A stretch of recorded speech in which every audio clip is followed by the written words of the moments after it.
Hi po! Hello po. By the way, 21 years na po ako sa industry ng networking. And isa lang po naging realization ko sa life, na sabi ko, nung pandemic 2020 of December, umuwi ako sa Bicol. And syempre ako po, knowing na gusto ko laging may ginagawa, din nag-isip ako ng panibagong parang pagkakaabalahan ko. Doon ko naisip yung sinabi ng asawa ni Elon Musk, kasi may nabasa akong article na if you want to become a billionaire, you need to solve a billion problem. Then, doon ko nagtanong sarili ko, ano ba yung problema ng worth na billion?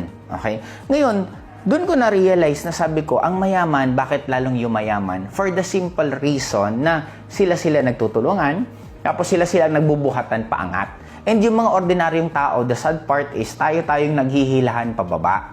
Then sabi ko, mapapansin nyo po, yung advice ng bangko na mag-save tayo and mag-save ng pera, hindi rin naman ginagawa ng bangko. Tama? Kaya, in short, ang ginagawa ng bangko, ginagamit nila yung pera para ipautang, para i-invest, para inegosyo, para lalo silang kumita ng pera. At ang konti lang ang ibabalik, doon mismo sa nag-save ng pera.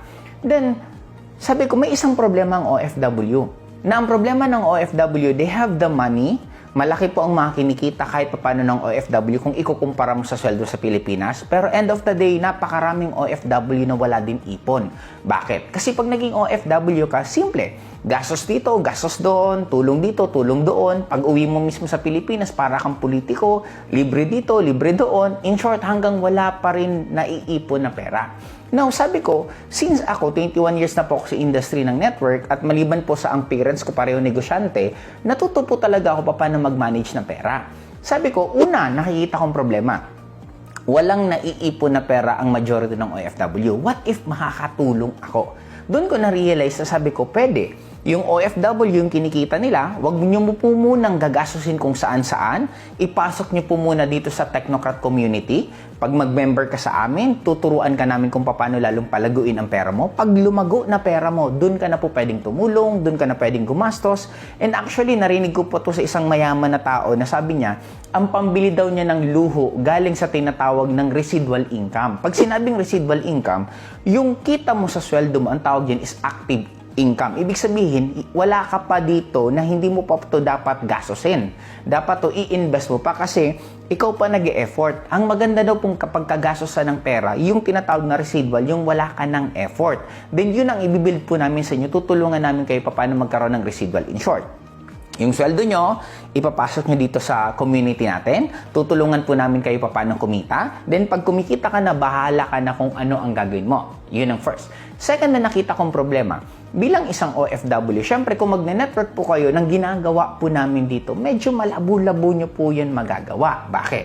May trabaho kayo. Hindi rin po biro ang trabaho pag sa ibang bansa. Pag sinabing trabaho, talagang trabaho. Kadalasan, pag uwi mo sa bahay mo, pagod ka na, magpapahinga ka para kinabukasan, magtatrabaho ka ulit. In short, sabi ko, lahat ng OFW na maniniwala sa atin, huwag nyo na pong gawin sa kanila na mag-network kung hindi po nila kaya. Ang gagawin nyo na lang po yung kaya nyo. Ano yun? Mag-refer. Mag-refer ka lang kung kailan ka available. Pag hindi po ikaw available, kami na po ang bahala. In short, isa-summarize ko. Sabi ko po sa community namin, ang trabaho po namin, lahat ng hindi nyo po kaya, kami na po ang gagawa. Kami po ang magpo-provide. Kami po ang nasa Pilipinas, kami po ang may knowledge, kami po ang may time, kami po ang tutulong sa inyo para ma-solve po. Matulungan po namin kayo na magawa itong business na to na kumita kayo. Kahit na nandito lang po kami sa Pilipinas at kayo nasa iba't ibang bansa. Kasi yun din naging problema dati ng networking. Marami po nag-join sa networking pero hindi po sila kumita. Kasi syempre, pag nag-join ka, ikaw pa rin magtatrabaho. Ngayon po ang solusyon po namin, kami na po ang isa sa magiging katulong nyo. That is the reason also bakit binuo po namin ang Technocrat. Actually po, ang Technocrat magti 3 years pa lang po. Ang kagandahan po dito sa Technocrat, sa magti 3 years na to, marami na po kaming natulungan and lalo pa pong napupulido po namin. Kasi katulad nito, patapos na po yung building, nakakatuwa po, na-excite po ako kasi syempre, mag-aaraw-araw po akong kumausap. Sa totoo lang po, matagal na po akong hindi ko makausap ng mga distributor or minsan ng mga prospect kasi nga po, isa po ako sa Diamond Global Ambassador ng company. Ako lang po ang naka-reach ng gano'n na posisyon. Kaya sa tagal ko na rin, hindi ko na po ginagawa yung ginagawa ko dati nung nagsisimula ako. But right now, since I have a new goal, Aharap po ako sa inyo itong buong taon na to. Kakausapin ko po talaga lahat ng pinaka pwede kong kausapin. Ang goal ko po, makausap lahat ng OFW. Yes, technically parang hindi naman siya magiging posible, pero hanggang pinakakaya ng katawan ko, kakausapin ko po lahat. Kasi sabi ko nga, makakatulong po kami. Kaya kung ikaw yung talagang gusto mo na kumita ka po, na habang tinatrabaho mo, imagine mo to, nagtatrabaho ka sa ibang bansa, hindi po namin kukunin yung oras mo, pero meron kang tinatawag na pangalawang pagkakakitaan, ito na po yung ginagawa natin, pero ang kagandahan dito, pwede ka pang kumita ng mas malaki sa kinikita mo sa sweldo mo. Kaya kung ako sa'yo, kung talagang gustong-gusto mo na pagdating ng oras, meron ka pa rin tuloy-tuloy na pagkakakitaan na pera, ano pang inaantay mo? Sumama ka lang dito sa amin kasi sigurado ako magiging napaka-okay ng mangyayari sa'yo. And pinakamaganda po dito, honestly, alam nyo kung ano? Parang kami po ang magiging empleyado po ninyo. Bakit?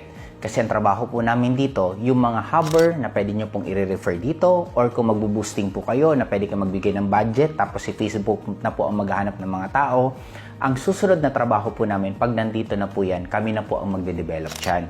Kaya nga po nakakatuwa at ako na-excite ako ng sobra. Kasi honestly po, marami po akong mga tinutukan na kumikita ng malaki. Ngayon, ang tinututukan ko po is the community itself. Kaya dinidevelop po namin actually yung mga pumupunta dito sa amin maging magaling na mga hubber, maging magaling na mga networker. Kaya nagkakaroon po kami dito. Meron po kami sports fest this coming few months from now.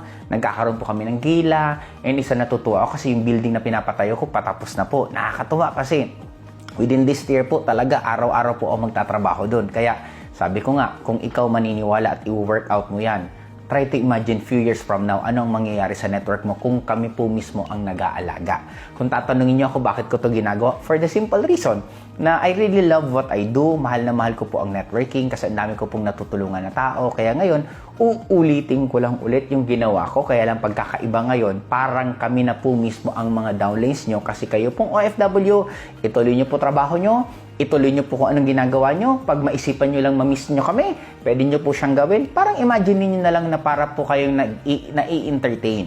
Diba? Nagbayad ka, nanood ka ng concert, anong binalik sa'yo? Na-entertain ka lang. Nagbayad ka, namasyal ka sa ibang lugar, anong binalik sa'yo? Naging masaya ka. Dito po sa amin, yes, magbabayad ka, gagastos ka ng una, pero malilibang ka, matututo ka. Kaya lang pinakamaganda dito, posible pong kumita ka ng napakalaki kasi sino ba ang nagpaaalaga ng negosyo mo? Hindi po ikaw, hindi ibang tao kung hindi kami. Ako po mismo, 21 years na po ako sa industry. Imagine mo kung ako nag-aalaga ng grupo mo, ano na lang kaya ang mangyayari sa'yo? Kaya ano pang inaantay mo? Sumabay ka na ako, magsisipag ka, sabayin niyo po kami sa pagsisipag namin ngayong buong taon na to kasi sisiguraduhin ko po talaga ang dami-daming mga OFW kasi ang goal ko, marami po ako natulungan kumita ng mga nandito sa Pilipinas. Ang goal ko po sa totoo lang, gusto ko po makakreate ng mga top earners. Ibig sabihin, kumikita po ng malaki sa Thailand, sa Singapore, sa Japan, sa Canada, sa iba't ibang bansa, sa Europe, na kumikita ng malaki sa ganitong klaseng negosyo pero hindi mo iniiwan ang iyong trabaho. Kaya nasa sayo na lang po. Pero pinaka bottom line, kung gusto mo maging part ng team namin, ano pang inaantay mo? Hatawin mo to talaga ng sobra-sobra para pagdating ng oras, kita-kits po tayo dito sa Bicol, makikita mo kung gaano nakalaki ang community natin at maraming papasalamat sa iyo ng mga kapwa natin Pilipino kasi natulungan mo rin silang kumita ng pera.